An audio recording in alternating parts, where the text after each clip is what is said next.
We're all waiting for the weather to warm up, and as soon as that happens, people will be flocking to the great outdoors to enjoy our world-famous rivers and lakes. But there is danger lurking in those waters, and it's resulted in a rise in the number of drownings. The cold and icy waters of the Nechako River might be pretty, but they can be dangerous too. The winter melt signals the start of the boating season and invites other recreational activities along waterways too. However, it's also the start of the worst period of time for drowning.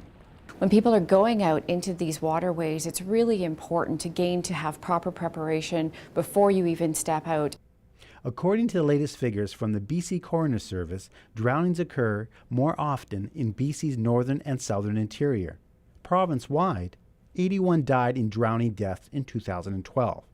Over 80% were males.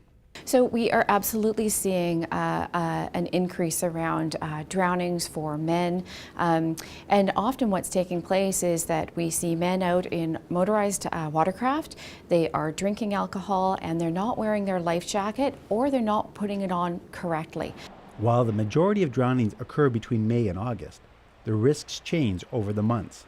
Late spring waters offer little time for a person to react to an accidental fall into a lake or river. And so my survival rate would be relatively low, depending on how quickly I could get out and self-rescue. If I'm going to be in the water for more than 10 minutes, chances are that I will have reduced ability in my hands to grab onto things, in my arms, to be able to swim effectively, in my legs, and so on, as hypothermia starts to kick in. With the streams and rivers growing with the winter melt and more people heading out on boats, officials are reminding people to take measures to prevent a tragedy.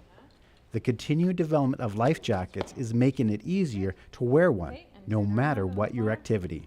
You know, there's a few reasons around why people don't wear a life jacket. Often it's the case where they're uncomfortable. And so certainly from that point of view, I'd recommend that people they try on life jackets, because they're not the same keyhole jackets they were when we were kids.